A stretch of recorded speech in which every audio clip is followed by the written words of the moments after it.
Well, in our next guest's memoir, she details her experience living with borderline personality disorder, challenging the ongoing misconceptions about people living with the condition. The book is called Rough Magic, and we are thrilled that she's here to talk about it with us today. Miranda Newman, welcome to The Social. Thank you so much for having me.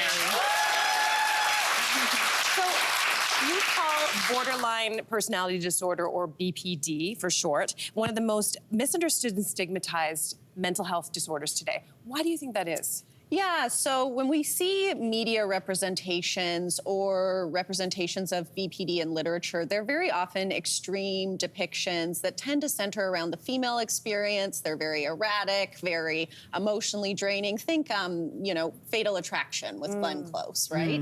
I've even seen people's dating profiles that say no BPD in the bio because it is seen as such an emotionally draining disorder. That doesn't sit very well for me because when we look at how a person is diagnosed with BPD, you only have to meet 5 out of a potential 9 symptoms. So you end up with countless different presentations of the disorder. So I don't really think it's fair to stereotype it in that way. So then how would you like to describe BPD? So I very often, to people who've never heard of the disorder or never had any experience with it, I describe it almost as like an extended adolescence. If you remember back to when you were a teenager, you might remember your emotions were very up and down, like your sense of identity probably wasn't great yet. You maybe made some impulsive decisions because your brain wasn't fully developed. That never really ended for me. I do really think it's a disorder that hinges so much on emotional intensity. And when you have that emotional intensity in a group of people who don't really have good coping skills, then you're gonna see other symptoms that are common to the disorder, like dissociation, paranoia, unstable relationships, and those sorts of things. So you weren't officially diagnosed with BPD until you were almost 30 years old. Yes. So, were you looking for a while about what you could name, and how did that diagnosis impact your life? Yeah, so it was a bit of a mixed bag. I have been in therapy on and off since I was 16, so I did have a lot of time sort of navigating the system with different diagnoses. And when BPD was suggested to me, it was actually quite a bit of a relief because I finally felt like, here's a label that fits my experiences and how I move through the world. But then when I started moving through the system with that label, I came across quite a lot of pushback from the mental health sector. A psychiatrist had actually said to me, like, I don't think you want that label in your file because it is so stigmatized within the healthcare sector. I've even seen anecdotal reports of therapists who refuse to treat people with BPD because it is seen as such a high maintenance disorder. So it was really bittersweet. I had some relief, but then at the same time had a lot of apprehension around being labeled with something that was so stigmatized. And let's talk about you navigating through the healthcare system here, because what would you say is the biggest gap in our healthcare system when it comes to supporting people with BPD? Yeah, so right now, I think one of the biggest gaps is support for family members and loved ones of people with BPD and mental illness in general. One of the reasons I wanted to write this book is because education is so important when you're supporting somebody with a chronic illness, and not just to help you better understand that chronic illness, but to help you better protect yourself as you're navigating it, because it can be really challenging if you don't have the tools you need to really be able to support a person.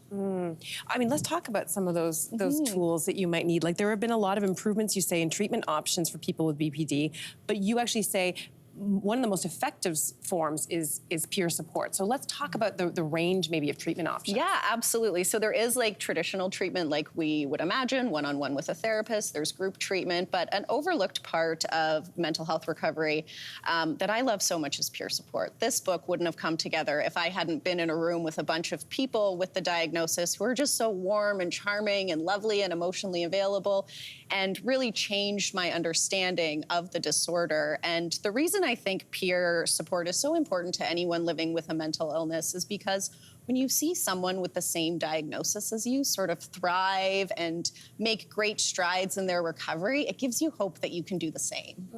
I mean, that beautifully segues into my next question, because are there any positive, or what are the positive aspects of living with BPD? Yeah, I love that question. One of the reasons I wrote this book is because I really felt like a lot of information around the disorder was so negative, and I wanted to include some of the unique abilities or positives that come with living with BPD. And One of them that's really interesting is something called the borderline empathy paradox. And researchers have found that people with BPD actually have enhanced emotional empathy. So we're able to really easily pick up on the emotional states and feelings of people around us, almost as if we were feeling those feelings ourselves.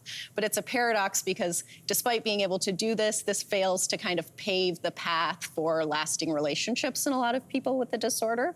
But I think when we focus on some of the unique abilities that people with BPD have, like their ability to involve and influence others, not only are we destigmatizing the disorder, we're giving people with BPD hope, and we're helping differentiate it from other diagnoses.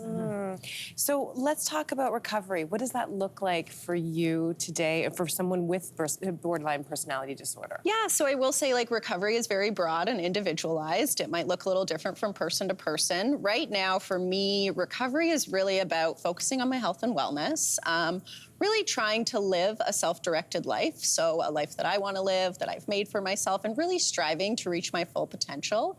I used to think that recovery would be like, oh, I have no more symptoms, you know, but I'm understanding it's not really so black and white. It's more, how can I live with my symptoms while still living a life that I'm proud of? Well, listen, this is very inspiring on all fronts, and congratulations on writing this really important book. Thank you, Miranda. Thank you. We want to let you know that the book Rough Magic can be found wherever you buy your favorite books right now. Let's take a break, and we'll be back right after this. Hey there, what did you think? Drop your comments below and join the conversation. And don't forget to like and subscribe so you can find more on everything from food and fashion to pop culture and current events. See you soon.